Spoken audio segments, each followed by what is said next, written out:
I was awoken suddenly with a knock coming from the skycar hatch. I opened my eyes and looked out of the window, relieved to see it was light outside and that the rain had stopped. Mostly, I was glad this wasn't another one of my fucked up dreams. Carlotta's voice calling out from outside. "Is your lazy flank ever going to get up, or is it going to lay around all afternoon? Come on, lunch is ready," she said, as she pounded harder on the door, making me groan as my head throbbed with each sharp bang. "Don't make me use my claws." I sighed and covered my muzzle with my hooves before calling back. "Just 5 more minutes, I swear." I yawned and closed my eyes as I heard her walk around to the front of the sky car. She can fly me in circles if she wants. I'm not moving. "You asked for it," she called out. The noise that followed can't really be related with any real words, but I'll try. Her claws, as they ran along the hollow tube, sounded like the high-pitched scream of a filly who'd been hopped up on Dash and given a chainsaw to cut through the metal walls with, all while a whole squad of power-armored paladins kicked my head as hard as they could. I think that I might have screamed, but with all the noise, I couldn't be sure. "Oh, sweet Celestia, make it stop! I'll do whatever you want!" I yelled as I slammed the door open, bolting out and around the campfire outside before collapsing in front of Sky, face-planting in the mud as I tried to stiff my forehooves into my ears. "Morning, sunshine," she said as she laughed softly and pulled my hoof back. "Hopefully my sweetiekins didn't damage your hearing too bad." "Sweetiekins? Really?" I glared up at her as I got to my hooves. A wide smile grew across her face. "Now don't give me that look. Carlotta and I talked about it, and we want to be giving together and give it a shot. So from now on, she's my sweetie-weetie schmoomy-doo." I cringed visibly with each word. "When did I say using pillow talk when we were around others?" Carlotta said with a blush as she walked over and handed me a strip of unidentifiable cooked meat. "Oh, you thought that was pillow talk?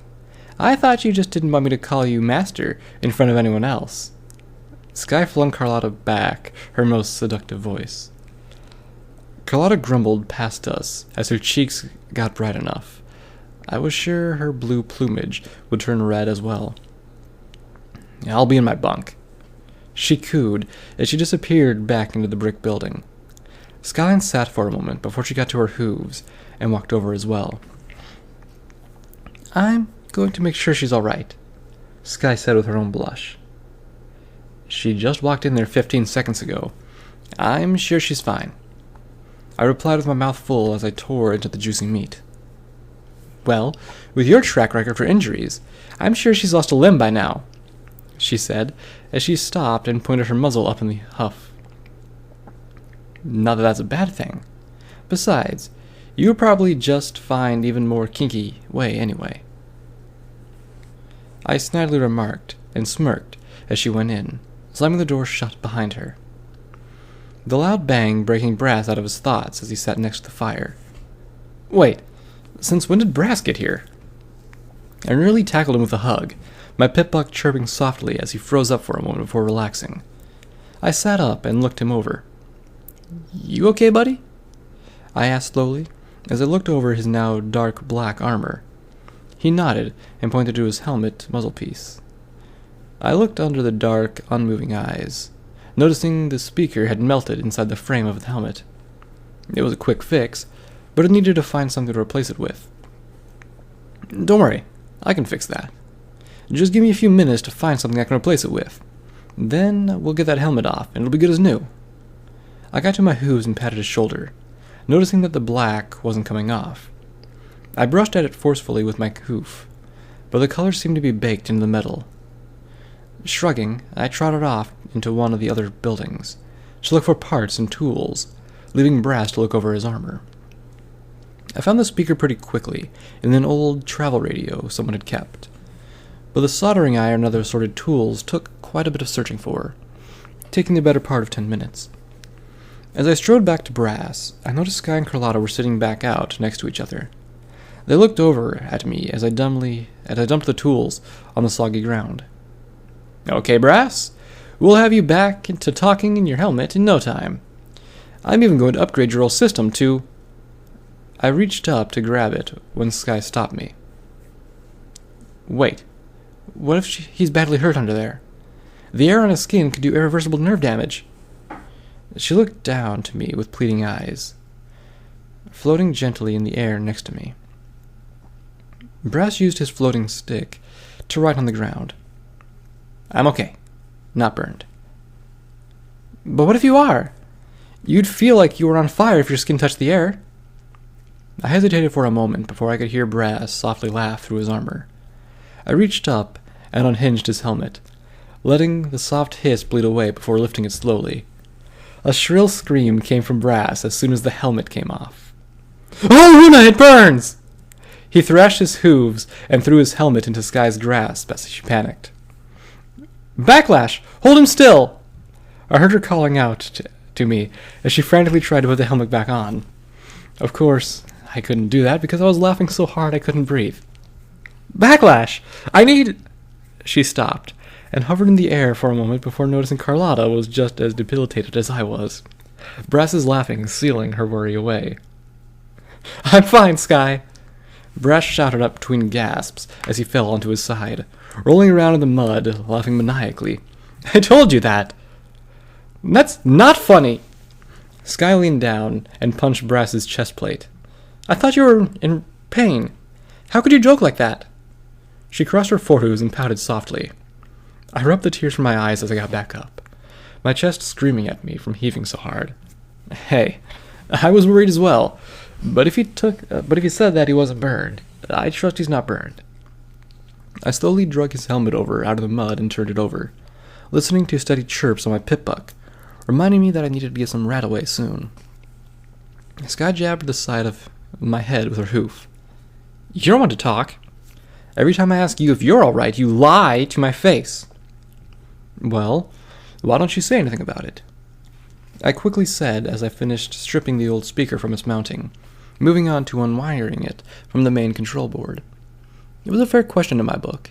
As much as I hated lying to keep her from worrying, she didn't question me until something broke the lie, and something always broke the lie. Because, well, I mean I would, she stuttered and tried to find the right way to answer. It doesn't matter.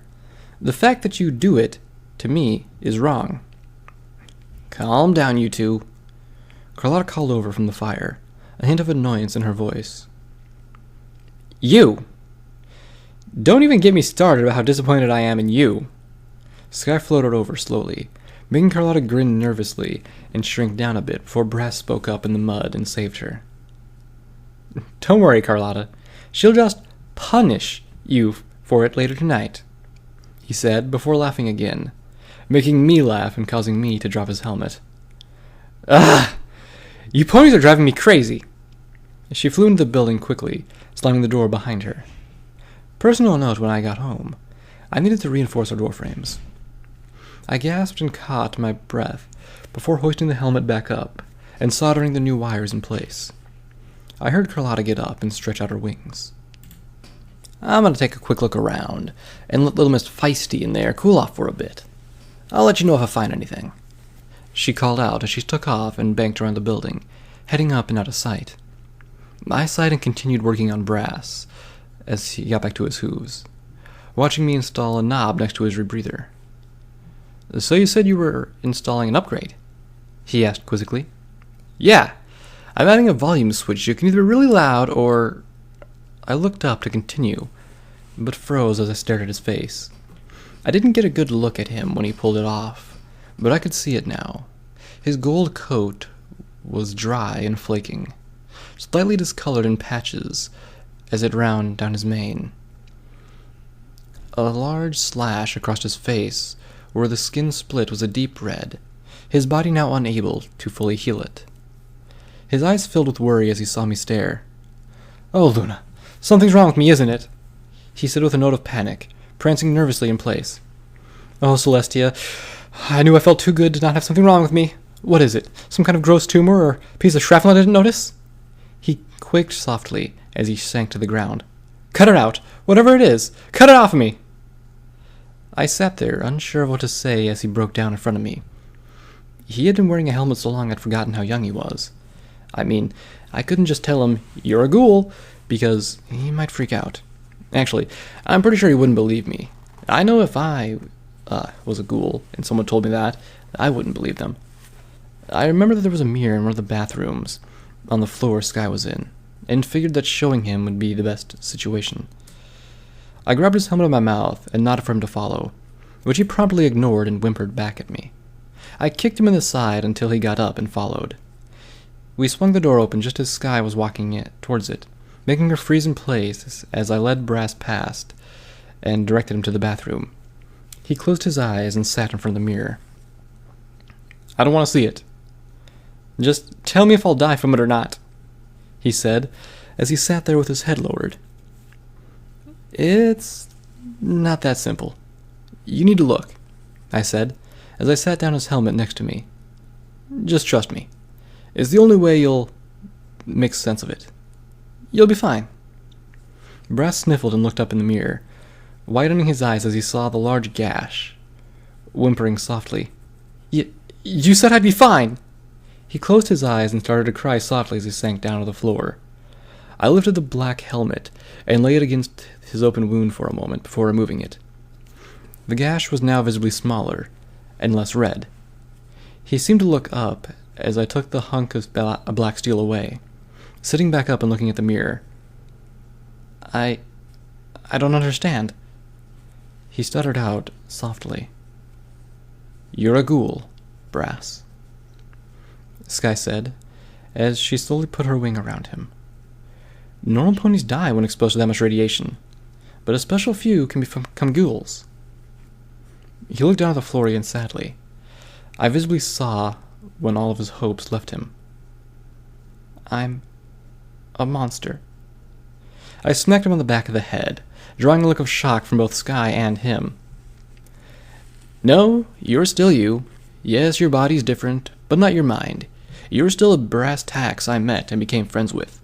The same brass tacks who has stood beside me through everything 42 has done, and the same brass tacks who will help me take her down." He stiffened up, an angry scowl contorting on his face as he glared up at me. "You can't just say that. I've seen what ghouls are.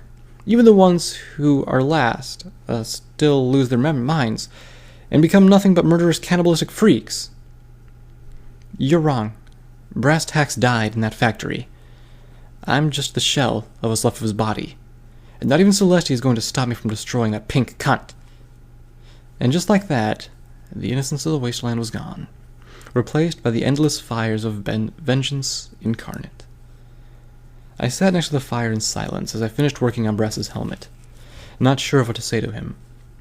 I didn't think he really felt the way he said, but I've only known him for a week. Can I truly say I understand how he feels? I've been through more with him in the last 48 hours than any pony else I've known, outside of Sky, of course. Carlotta came back as Brass let go to go brood somewhere else. So, with the sun starting to set, Sky and I filled her in on the Brass condition. Since the point of 30 minutes ago, we all sat around the now dimming fire, with minimal conversation.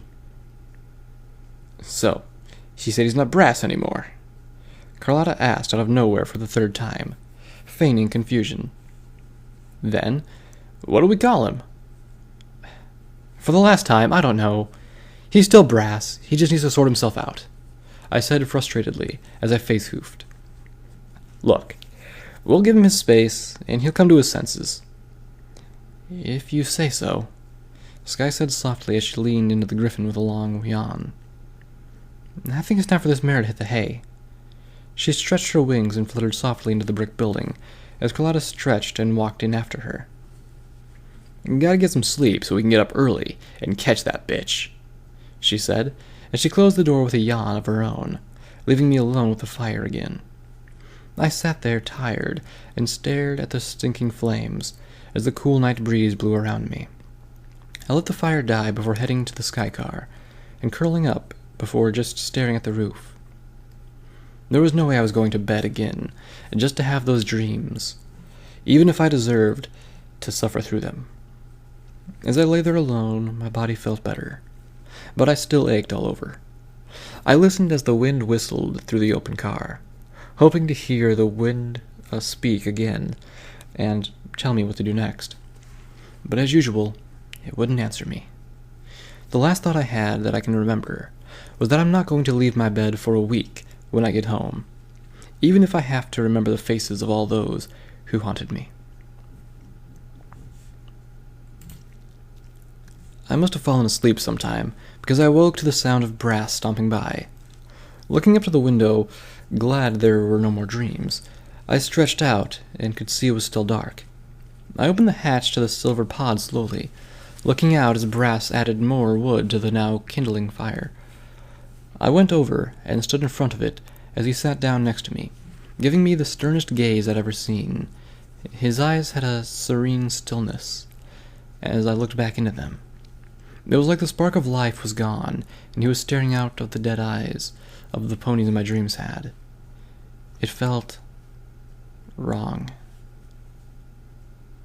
"I don't blame you, Backlash," he said slowly, his voice as calm as Carlotta's normally is.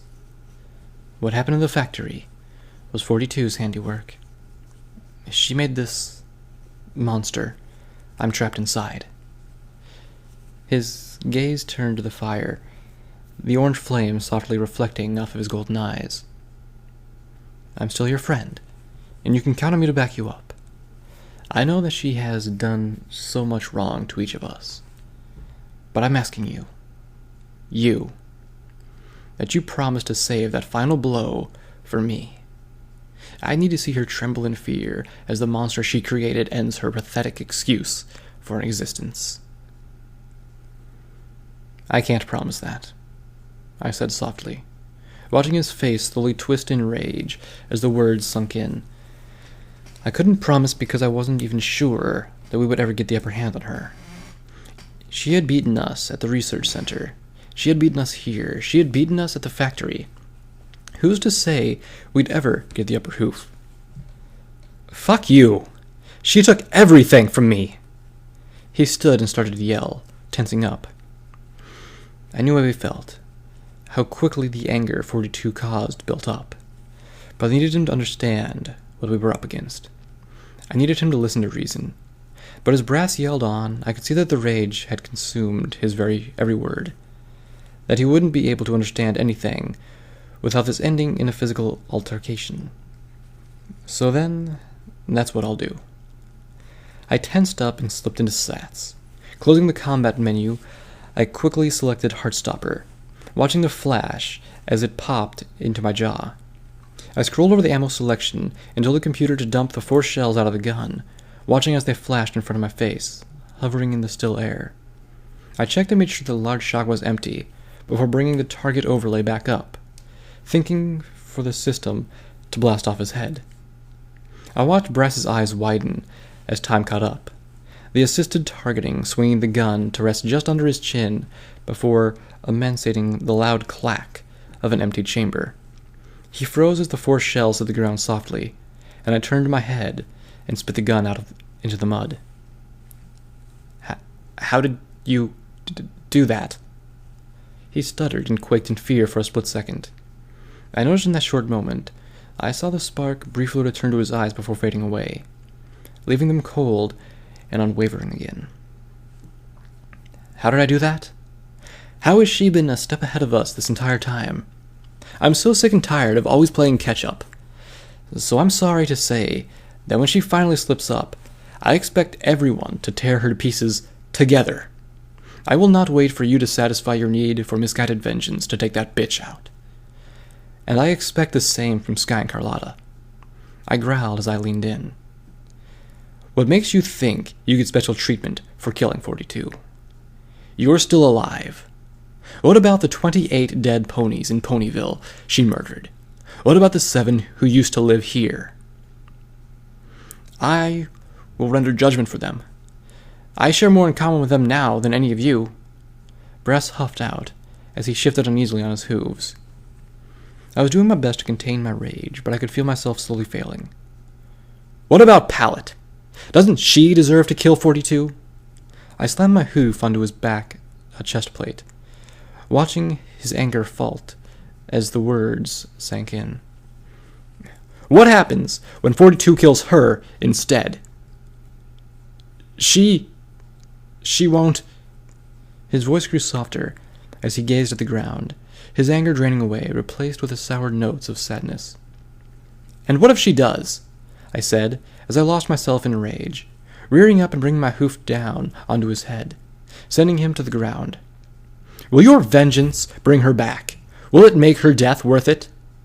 I raised my hoof to strike him again before speaking in a low voice, the full force of my anger bleeding out from my words. You told me once that you couldn't live with yourself if you had killed me at the bunker, and you knew what you did to me was wrong. If that brass is truly gone, I might as well kill the pathetic pony shell you claim you are. As I reared up, Skyline smacked into me, tackling me into the mud before pinning me down. Her hooves pressed to my neck as she screamed out, the tears slowly flowing from her cheeks, glinting as the firelight as she tried to choke the life out of me. I struggled against her, but she was way too strong for me. My vision darkened as I felt the anger drifting away slowly. Sky, you need to stop. He's had enough. I heard as Carlotta came over and put a talon on her shoulder. What happened to you? Sky said quietly, panting lightly over me. I don't even know the stallion I'm looking at anymore. You're just as bad as Brass thinks he is.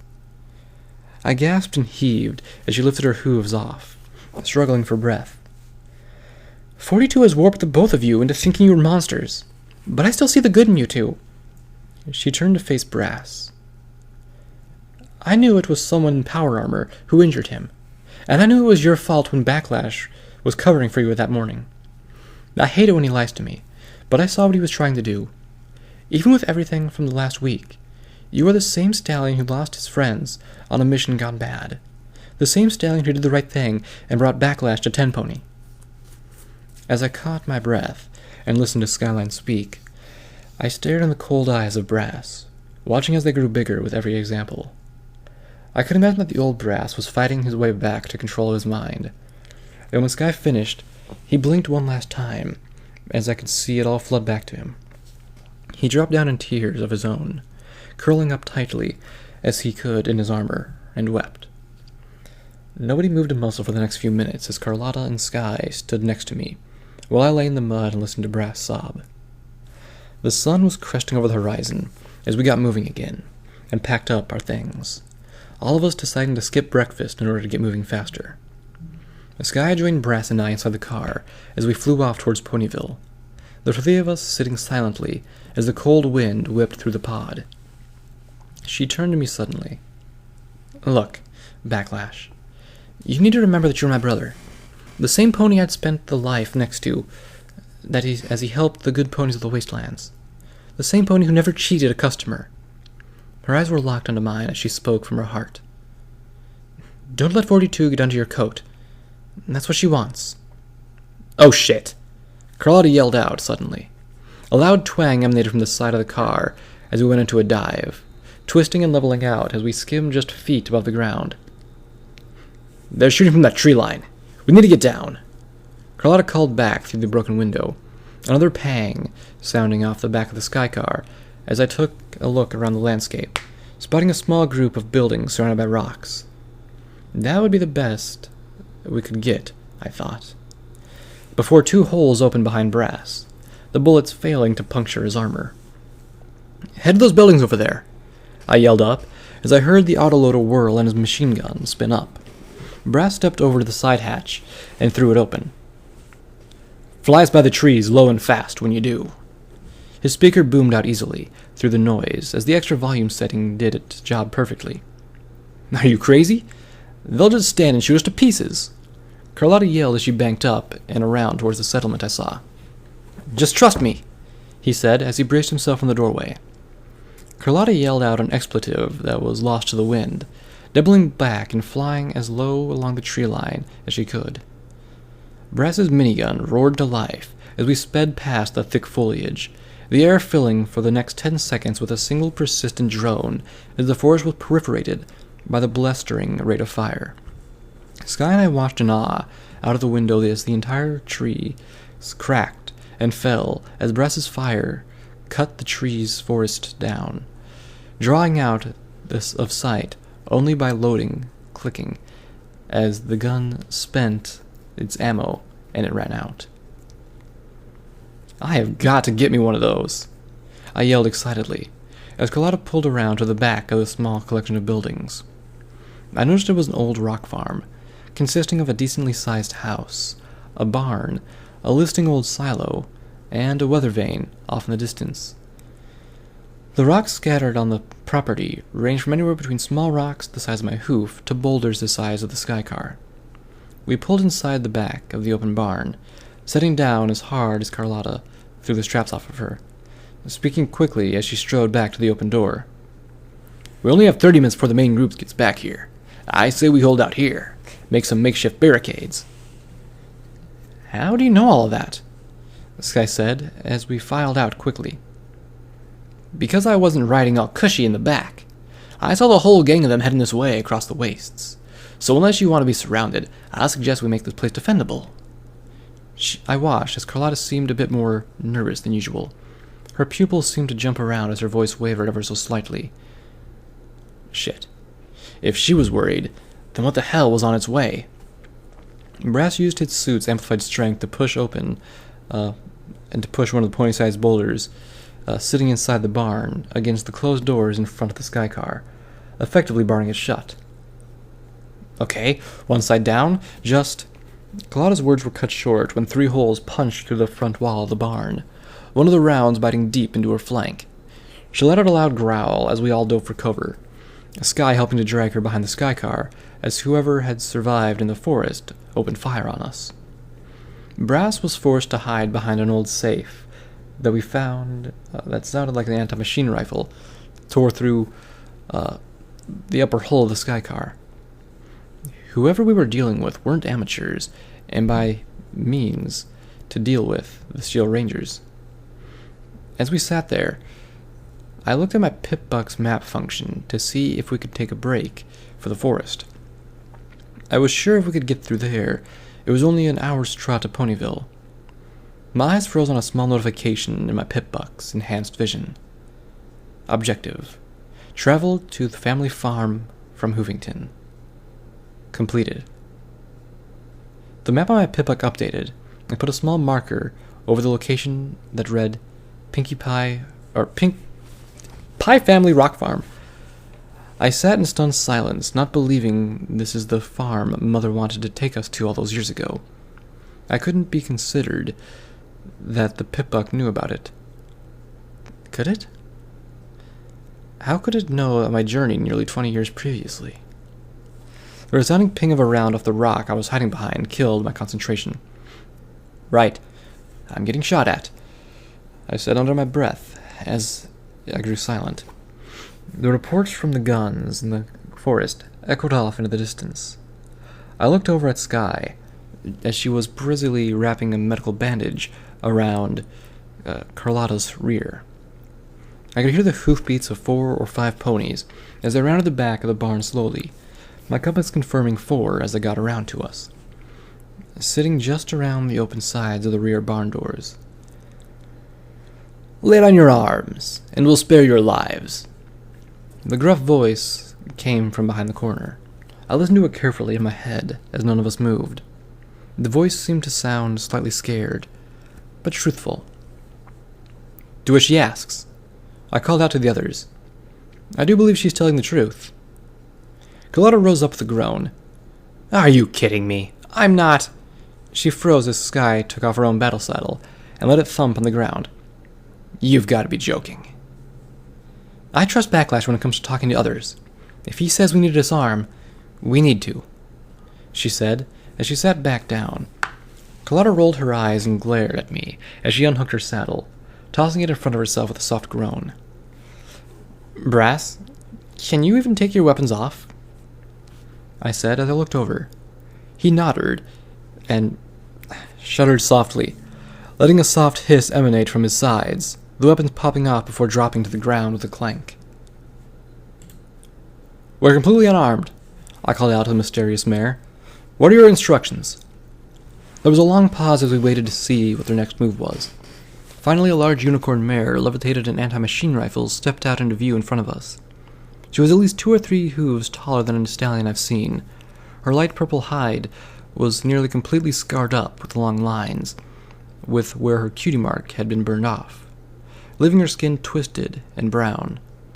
But most importantly, around her neck she wore a metal collar with a soft red light that blinked, denoting the fact that she was a slave. "We'll hold here until the master returns." I noticed the small amount of shock on her face from our surrender as I listened again to her voice. She wasn't as worried as before, it seemed, but still not sure of her actions. It sounded like she was almost sorry for holding us here. "Master Crankshaft will know what to do with you." "I fucking called it!" Sky yelled out, making the large mare jump, her holding the rifle, waving for a moment. "I knew we should have killed him back in Ponyville, but you just had to be nice." I turned and noticed my 3 companions were all glaring at me before a soft murmur broke out among the 3 outside the barn doors. The large mare stepping towards me, leveling the rifle at my head slowly. "You were the one who humiliated the master?" she said, with words that sounded like they were cut from stone, as I nodded slowly, staring into her light pink eyes. She relaxed as a small smile crept across her face, her magic slowly swinging the rifle up and off my head. "Then, maybe you can help us kill him." I felt my heart skip a beat as she spoke. The other 3 ponies outside the door strided in slowly to join us. The set of unicorn mares and a Pegasus stallion were all in worse condition than the larger mare, looking to rally behind her, each one with a blinking collar to match.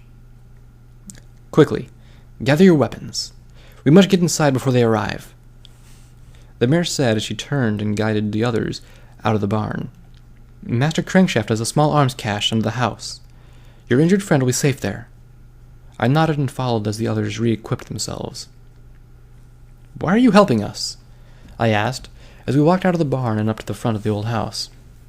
Even though the well-kept house was of modest size, the 2 stories seemed to tower among the open land of the farm, making it seem more like a memorial than a landmark. She spoke without a moment's hesitation of thought. "I used to live here with 12 others. We got by as best we could, tending the fields and trading gems for food.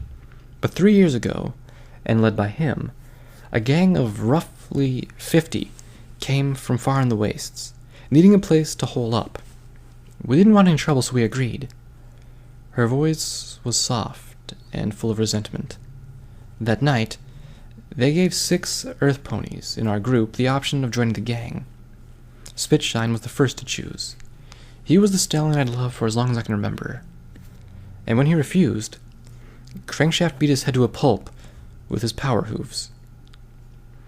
She led me into the house, through the back door. The interior was clean and orderly. It was almost as if the family from before the war still lived and worked here. One of the pictures on the wall caught my eye. An older, black-hatted tan stallion with a gray mane and gold eyes stood next to an off-white old mare who was smiling brightly.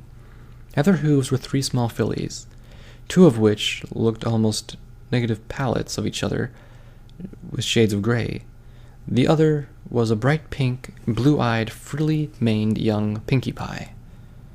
I stood in awe for a moment, as it sank in that the filly from my dream was the same in this picture, her bright smile seeming to radiate the same pure joy she had in my dreams. "She really is."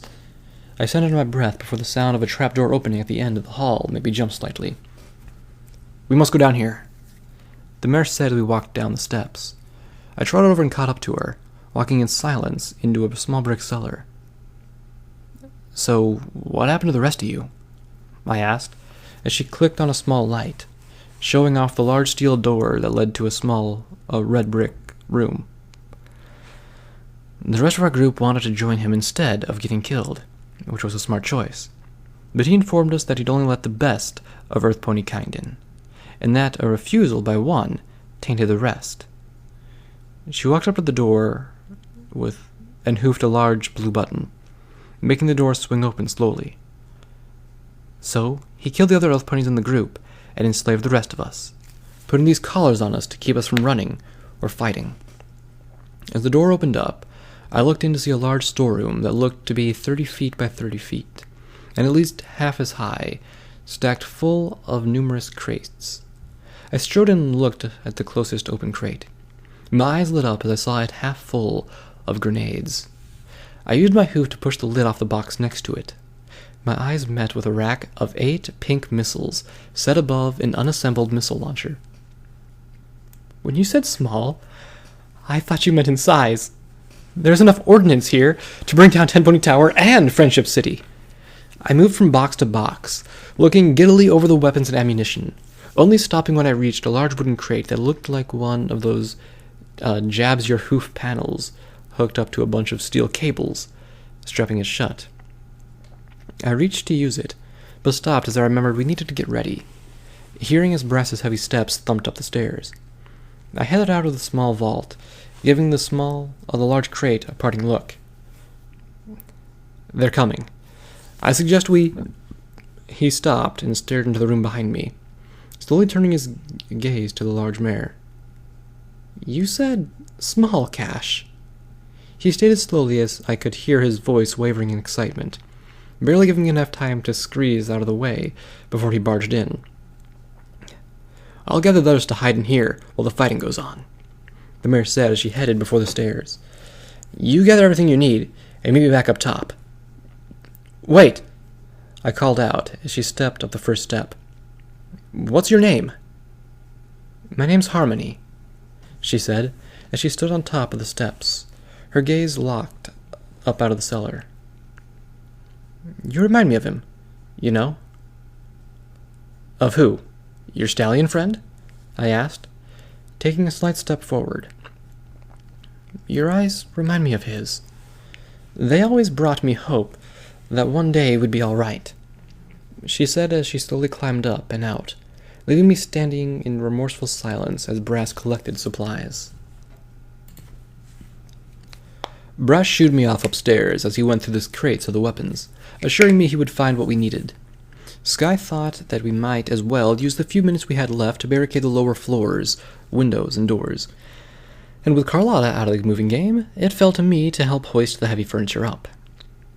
Do you even have a plan? Sky said, as we thrust the kitchen table up against the back door. Its heavy weight was enough to make it hard for the two of us to move, so I figured it'd be good enough to hold the door shut for a while. Or is this another think-on-the-fly situations? I panted heavily from all the exertion, sweating profusely as I waited to reply. I'm not even going to deny it anymore. I know I'm fucking out of shape. There, I said it. You happy? By the time they get here, I'll have one. I finally let out between gasps. So, no then, she said as she crossed her hooves and floated next to me. Why do you get to make the plans again? When was the last time you didn't just think we should shoot them? I said as my lungs cried out, feeling like they were ready for that retirement I had mentioned earlier. I guess, Sky said as she glimpsed up and rubbed a hoof under her chin. But when we get home, I'm making you a fitness plan. You are way out of shape, mister. I nodded softly and dropped to the floor. Deal. I didn't want to have to work out, but honestly I was even more surprised of myself on how bad I'd gotten. Harmony trotted back up to the cellar with Brass on her heels, a small smile grinning across her face as she saw me on the floor. So, you're a stallion who likes to slack off, I see. Her words held a note of playfulness amid the sarcasm that seemed to drip from them. I could see what she meant. Even the way she carried herself down the hall reflected the hope now in her eyes. Show them what you found, Tin Stallion. Brass levitated an odd-looking set of tubes over. I'd never seen anything quite like the silver bars that were now about as long as a pony and set in a horseshoe shape. A small box of pneumatic plungers sat at the opposite end of the grip. My reply of a simple, uh-huh, made me sound every bit as the not-smart pony I was. "It's a bell," Brass said, as prideful as he ever sounded. "Huh?" I replied. If I had no idea what it was before, why did he think I'd realize after just telling me the name? "It shoots balefire eggs," he finally said flatly. The wonder in his voice was lost, as I was. "What?" I said, as the gears in my head brought up the plaque from that factory. "That thing shoots those? Is that even safe?" "It's a weapon. It was designed to be unsafe on purpose." Brass facetooth in his helmet before striding upstairs. "I'm going to go upstairs and wait. Join me when you unbreak your brain." Sky giggled softly and rubbed my mane before floating down the hall. "It's okay. I'd never seen one before either."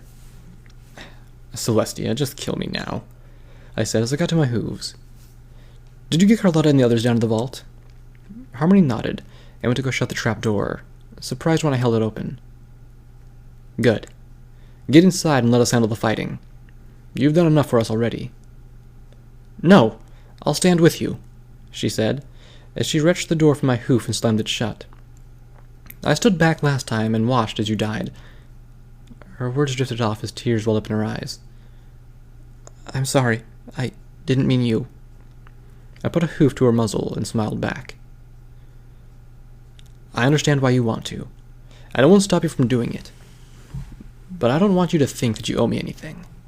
I owe you for everything you've done in the last half hour. You shouldn't have to suffer because..."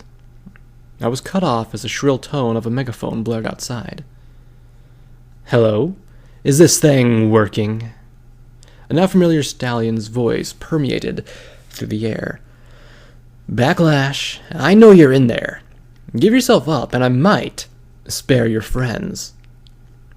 I galloped up the steps into the room where Brass and Sky were waiting. I peeked out the open window to see a band of 40 or so earth ponies behind the various rocks of the field. Crankshaft stood out in the open, speaking through a megaphone as it sat on a nearby rock. Sky pushed me aside and tried to line up her Gauss rifle, too hastily letting off one shot that ended up in the dirt, a foot in front of him. I shoved her back out of the window as a sniper round whizzed past her head before sinking deep into the back wall beside Harmony with a thunk. Now, Backlash. Is that any way to treat family when you're a guest in their house?" His voice seemed to quiver noticeably as he recovered from the close call.